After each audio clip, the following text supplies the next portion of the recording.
Assalamualaikum warahmatullahi wabarakatuh. Perkenalkan nama saya Cindy Oktaviani dengan NPM 2108260157. Di sini saya akan menjelaskan mengenai sedikit tentang skebis. Nah, skebis itu merupakan suatu penyakit kulit yang banyak terjadi di wilayah ataupun di masyarakat Indonesia. Nah, apa sih skebis itu? Jadi, skebis ini juga dikenal dengan penyakit kudis, gudik, budukan, DH, seven itch, kemudian scabies, paman itch, dan lain sebagainya. Nah, di mana penyakit scabies ini itu disebabkan oleh yang namanya tungau yang bernama Sarcoptes scabiei varietas homini. Nah, si tungau ini juga dapat dikenal dengan Acarus scabiei yang memiliki ukuran kurang lebih 300 hingga 400 mikron dengan memiliki ciri-ciri badannya itu ada yang berbentuk bulat, oval, dan ada juga yang gepeng. Nah, warna putih dari maksud saya tungau ini itu berwarna putih, kemudian translucent dan pada bagian punggungnya itu biasanya lebih lonjong dibandingkan pada bagian perutnya.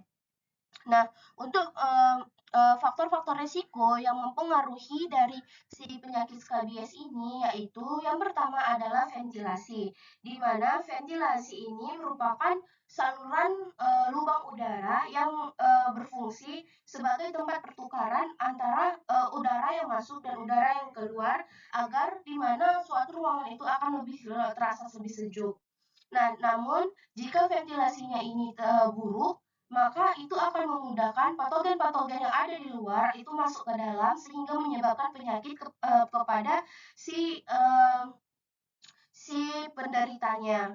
Nah, yang kedua yaitu adalah pencahayaan, di mana pencahayaan itu juga merupakan suatu hal yang penting, di mana kalau misalkan ada suatu cahaya yang minim, itu akan lebih memudahkan kita untuk terkena penyakit-penyakit kulit. Nah, namun kita perlu perhatikan kembali apakah apakah pencahayaan yang masuk itu harus banyak.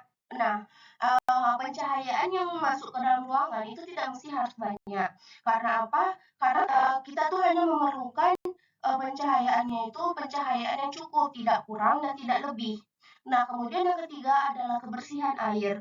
Nah, yang mana kita tahu bahwa air ini memiliki manfaat yang sangat banyak untuk keberlangsungan hidup manusia. Namun, jika kondisi airnya itu buruk ataupun kondisi airnya itu sudah kotor, maka dari air yang kotor dan air yang buruk itulah yang memudahkan si penyakitnya itu masuk ke tubuh kita. Nah, yang keempat yaitu salah satu faktor terbesar untuk terjadinya Sarcoptes scabiei. Maksud saya penyakit skabies, yang mana dari kepadatan penghuni. Nah, kepadatan penghuni ini itu merupakan faktor resiko yang terbesar untuk terjadinya skabies karena penyakit ini itu adalah penyakit menular karena yang biasanya itu dapat terjadi pada anak-anak pesantren, kemudian mereka yang tinggal di asrama, kemudian yang tinggal di panti asuhan, kemudian bisa juga di penjara dan lain sebagainya. Nah, bagaimana untuk daur hidupnya? Jadi, untuk daur hidupnya sendiri, Sarcoptes scabiei ini dianya itu memiliki beberapa tahapan kalau untuk beberapa tahapan kelangsungan hidup, yaitu dimulai dari ada tahap nimfa, maksud saya tahap telur, kemudian larva, protonimfa, tritonimfa, dan juga dewasa. Nah, untuk siklus hidupnya itu pada umumnya itu sama dengan tungau-tungau yang lain, di mana di sini tungau jantan dan tungau betinanya itu memiliki siklus hidup atau waktu hidup yang berbeda, di mana tungau jantannya itu hanya dapat hidup di antara uh, 1 hingga 2 hari saja, sedangkan pada betinanya itu dapat hidup sekitar 26 sampai 40 hari. Nah, jangka waktu yang diperlukan untuk siklus hidup skabies ini, hidup dari Sarcoptes skabies ini yaitu antara 7 hingga 21 hari, di mana dari tungau betina itulah yang akan menghasilkan telur sebanyak 40 hingga 50 butir, bahkan bisa lebih banyak dari jumlah tersebut. Nah, jadi telur-telur yang sudah diletakkan oleh tungau betina, maka itu dia diletakkan itu secara horizontal, yang mana searah dengan terowongan yang telah dibuat oleh tungau betina. Nah, masa inkubasinya sendiri itu berlangsung selama 50 hingga 53 jam. Nah, telur akan menetas pada hari ketiga hingga hari kelima, kemudian akan menjadi yang namanya larva. Kemudian, larva-larva ini akan berpindah ke permukaan kulit, yaitu khususnya pada area folikel rambut. Nah, larva akan kembali membuat sebuah terowongan kecil, namun lebih pendek, yaitu pada daerah stratum corneum, yang mana pada daerah tersebut mereka akan lebih mudah untuk mendapatkan nutrisi, mendapatkan makanan, lalu uh, yang mana terowongan yang dibuat oleh si larva ini itu yang dinamakan dengan molting pouch. Nah, selama 3 hingga 4 hari larva akan berganti nama, akan berganti menjadi protonimfa. Nah, protonimfa inilah yang merupakan tahapan antara larva dan juga nimfa. Nah, selanjutnya masuk ke tahap tritonimfa, yang mana berlangsung selama 2 hingga 3 hari sejak tahapan dari protonimfa. Nah, kemudian pada tahapan ini proses di mana yaitu akan mengalami yang namanya dewasa. Nah, pada tahap ini itu tungau sudah memiliki 4 pasang kaki dan memulai perkembangbiakannya dengan siklus hidup yang baru. Nah, pada umumnya juga tungau jantan itu dia tidak terdapat di permukaan kulit.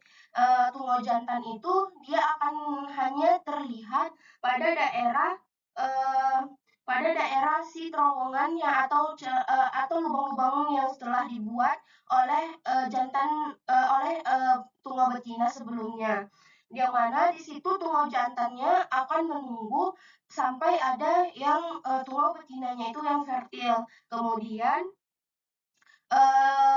yang mana si tungau jantannya itu memerlukan terjadi perkembangan dari si telur hingga sampai dewasa dari tungau Sarcoptes cabiai ini itu memiliki jarak waktu antara 10 hingga 13 hari. Namun namun waktu yang diperlukan untuk setiap tahapan perkembangannya itu biasanya itu bervariasi tergantung dengan faktor-faktor dari lingkungannya sendiri. Nah, kemudian yaitu adalah kita mengacu kepada diagnosis. Nah, untuk menegakkan diagnosis dari skabies ini, kita harus memegang prinsip yaitu 4 gejala maternal, maksud saya 4 gejala yang sangat khas atau trias yang bisa dari skabies ini. Yang pertama yaitu adalah gatal pada saat malam hari, kemudian menyebar di antara kelompok. Berarti kalau misalkan kita dapat tanyakan kepada penderitanya tinggalnya di mana, kalau misalkan tinggalnya memang di tempat-tempat yang padat penduduk, itu juga dapat kita prediksi bahwa si penderita ini dapat dari orang lain karena sifatnya kembali lagi skabies ini adalah penyakit yang menular. Nah, kemudian yang ketiga yaitu adalah terlihat seperti adanya bentuk terowongan pada kulit, kemudian tempat prevalensi terjadinya skabies ini yaitu ada di sela-sela jari, pergelangan tangan, dan juga selangkangan.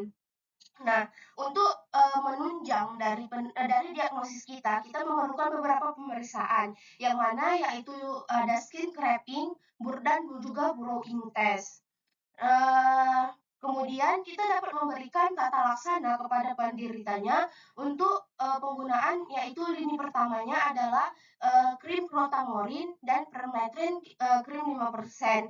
Nah, tapi yang biasa digunakan di masyarakat itu adalah krim permethrin 5%. Kemudian ada lini kedua yaitu ada benzilbenzoas 25% dan lini ketiganya itu adalah ivermectin oral. Nah, lantas bagaimana pencegahan agar kita memutuskan penularan dari penyakit ini? Yaitu yang pertama tentunya kita menghindari kontak langsung dengan penderita skabies. Bahkan hewan-hewan yang juga yang kita berpotensi atau yang kita pikir itu terkena skabies, itu juga kita harus menghindari kontak langsung dengan hewan-hewan peliharaan. Kemudian yang kedua yaitu menghindari pemakaian barang yang secara bersamaan seperti handuk, alat sholat, dan pakaian, dan lain sebagainya. Kemudian yang ketiga yaitu mengobati penderita dengan pengobatan yang intensif, di mana di sini tidak hanya penderitanya aja yang kita obati, tetapi orang-orang yang ada di sekelilingnya juga kita dapat obati agar tidak dapat menular kembali atau terjadinya penyakit berulang. Mungkin sekian dari saya. Mohon maaf jika ada kesalahan. Saya tutup dengan wabillahi taufik wal hidayah. Wassalamualaikum warahmatullahi wabarakatuh.